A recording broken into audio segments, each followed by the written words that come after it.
bahwa pada acara peringatan Hari Ulang Tahun Provinsi Riau tanggal 9 Agustus 2014, terdakwa menerima kunjungan Zulkifli Hasan, Menteri Kehutanan, yang memberikan surat keputusan Menteri Kehutanan nomor SK 673/Menhub 1002 Romawi/2014 tanggal 8 Agustus 2014.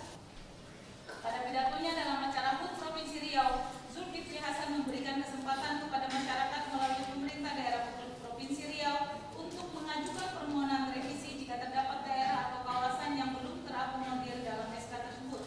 Pada bulan Agustus 2014, terdakwa ditemui oleh Bulat Medali Emas Manurung di Rumah Dinas Gubernur Riau untuk meminta bantuan agar areal kebun sawit yang dikelola Bulat Medali Emas Manurung dapat dimasukkan ke dalam usulan revisi dari kawasan hutan menjadi bukan kawasan hutan. Padahal lokasi tersebut di luar lokasi yang direkomendasikan oleh tim terpadu kehutanan Riau. Kemudian pada tanggal 17 September 2014, terdakwa menandatangani surat Gubernur Riau nomor 060-Bapeda-8516 tentang revisi usulan perubahan luas kawasan hutan di Provinsi Riau yang ditujukan kepada Menteri Kehutanan yang di dalamnya terdapat area kebun sawit sebagaimana yang dimintakan oleh Bulat Medali Emas Manurung dan Edison Marudut Masa Daudi Sihaan, yaitu kebun rakyat miskin di Rokan Hilir seluas 1.700 hektar, kebun kelapa sawit di Kuantan Sedi seluas lebih dari 1.000 hektar, dan kebun kelapa sawit di Bagan Simbah Kabupaten Rokan Hilir, serta kebun kelapa sawit seluas 120 hektar di daerah Budi Kabupaten Bengkalis, yang mana lokasi-lokasi tersebut di luar wilayah rekomendasi tim terpadu kehutanan Riau. Tanggal 12 September 2014, terdakwa menghubungi Bulat Medali Emas Manurung melalui telepon dan meminta uang kepada Bulat Medali Emas Manurung sebesar Rp2.900.000 dengan dalil bahwa uang tersebut akan diberikan kepada anggota DPR RI Komisi 4 sebanyak 60 orang untuk mempercepat proses pengesahan RPRD Provinsi Riau oleh DPR RI. Dalamnya terdapat revisi terkait perubahan kawasan hutan di mana lahan sawit Bulat Medali Emas Manurung dan kebun kelapa sawit yang dimiliki Edison Marudut Masa Daudi Sihaan termasuk dalam usulan tersebut. Atas permintaan terdakwa sebesar Rp2.900.000 tersebut, Bulat Medali Emas Manurung dan Edison Marudut Masa Daudi Sihaan hanya mampu menyediakan uang sejumlah $166.100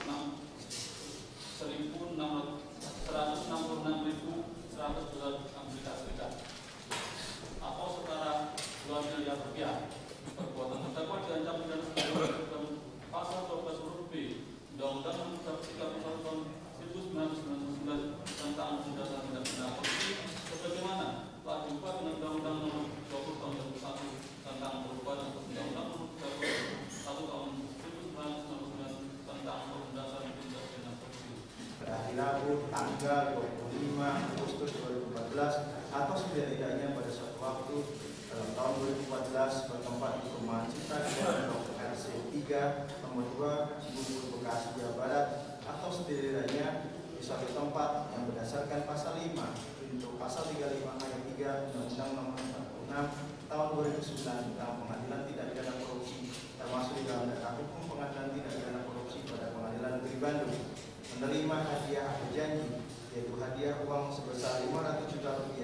atau setidaknya sekitar jumlah itu dari Edison Marudut Masa Daudi Sihaan melalui Bulat Medali Emas Manurung, padahal diketahui atau patut diduga bahwa hadiah atau janji tersebut diberikan untuk menggerakkan agar melakukan atau tidak melakukan sesuatu dalam jabatannya, yaitu terdakwa mengetahui atau patut menduga bahwa hadiah uang sebesar Rp500 juta tersebut diberikan agar terdakwa selaku Gubernur Riau memberikan pekerjaan proyek di lingkungan Provinsi Riau kepada Edison Marudut Masa Daudi Sihaan yang sedang mengikuti kegiatan pelelangan pekerjaan di lingkungan pemerintah Provinsi Riau yang bertentangan dengan kewajibannya, yaitu terdakwa selaku penyelenggara negara sebagaimana diatur dalam pasal 5 angka 4 dan angka 6 Undang-Undang Nomor 28 Tahun 1999 tentang penyelenggaraan negara yang hidup bersih dan bebas dari korupsi dan nepotisme, serta bertentangan dengan kewajiban terdakwa selaku kepala daerah sebagaimana ketentuan pasal 28 huruf D Undang-Undang Nomor 32 Tahun 2004 tentang pemerintah daerah. Perbuatan terdakwa sebagaimana diatur dan diancam pidana dalam pasal 12 huruf A Undang-Undang Nomor 31 Tahun 1999 tentang pemberantasan tindak pidana korupsi sebagaimana telah berubah dengan Undang-Undang Nomor 20 Tahun 2001 tentang perubahan atas Undang-Undang Nomor 31 Tahun 1999 tentang pemberantasan tindak pidana korupsi. Bahwa terdakwa Haji Anas Mamun sebagai pegawai negeri atau penyelenggara negara yaitu selaku Gubernur Riau periode 2014-2019 yang diangkat berdasarkan keputusan Presiden Republik Indonesia nomor 10/P tahun 2014 tanggal 14 Februari 2014 bersama-sama dengan Gulat Medali Emas Manurung pada hari Rabu tanggal 17 September 2014 atau setidak-tidaknya pada suatu waktu dalam tahun 2014 bertepat di rumah dinas Gubernur Riau di Jalan Diponegoro nomor 1 Pekanbaru Riau yang termasuk dalam daerah umum pengadilan tindak pidana korupsi pada Pengadilan Negeri Pekanbaru. Akan tetapi karena beberapa perkara pidana yang satu sama lain ada sangkut pautnya dan dilakukan oleh seseorang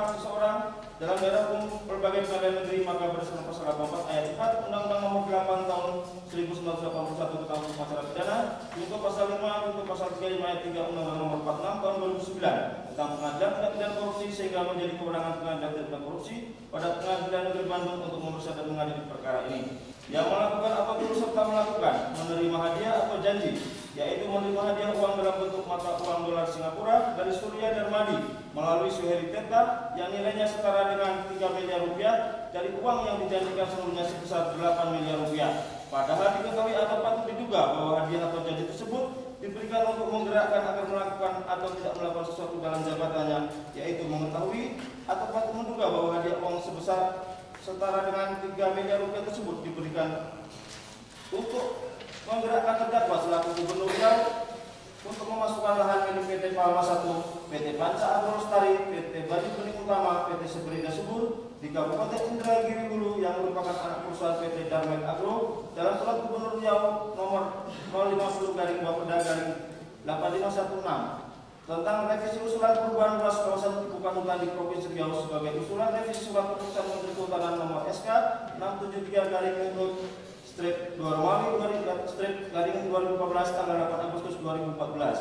Padahal lokasi tersebut tidak termasuk dalam lokasi yang diusulkan oleh tim terpadu yang bertentangan dengan kewajibannya, yaitu bertentangan dengan kewajiban Gubernur selaku penyelenggara negara sebagaimana diatur dalam pasal 5 angka 4 dan angka 6 Undang-Undang Nomor 28 Tahun 1999 tentang penyelenggaraan negara yang bersih dan bebas dari korupsi, kolusi, dan nepotisme, serta bertentangan dengan kewajiban terdakwa selaku kepala daerah sebagaimana ketentuan pasal 28 huruf D Undang-Undang Nomor 32 Tahun 2004 tentang pemerintahan daerah. Dan perbuatan terdakwa sebagaimana diatur dan diancam pidana dalam pasal 12 huruf A Undang-Undang Nomor 31 Tahun 1999 tentang pemberantasan tindak pidana korupsi, sebagaimana telah diubah dengan Undang-Undang Nomor 20 Tahun 2001 tentang perubahan atas Undang-Undang Nomor 31 Tahun 1999 tentang pemberantasan tindak pidana korupsi untuk pasal 551 ke 1 KUHP.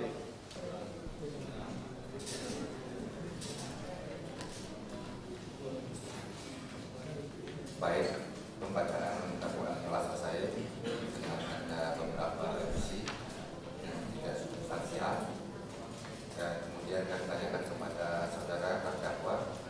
apakah saudara sudah mengerti dan paham isi maksud arti dari surat dakwaan yang dibacakan oleh Gubernur tersebut.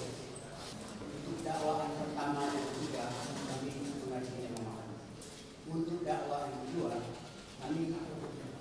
tidak mengerti karena belum pernah minta keterangan. Terima kasih. Tidak. Apakah atas surat dakwaan penuntut umum tersebut saudara atau melalui penasihat saudara akan mengajukan keberatan atau eksepsi,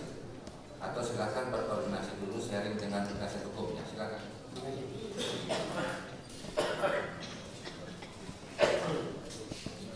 Silakan.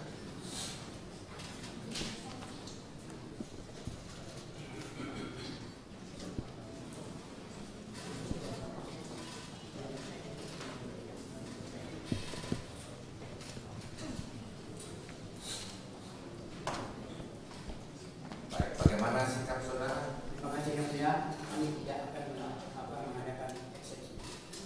Dan diberi kesempatan kepada penuntut umum untuk melanjutkan bangsa perkara ini dengan tentu memanggil dan menghadirkan saksi-saksi yang namanya tercantum dalam berita acara pemeriksaan.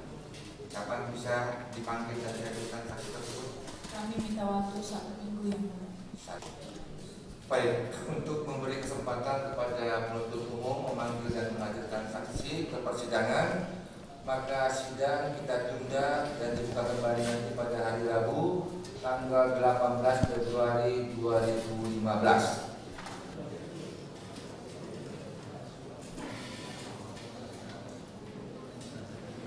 Baik, cukup ya. Baik, dengan demikian sidang kami akan ditutup kembali.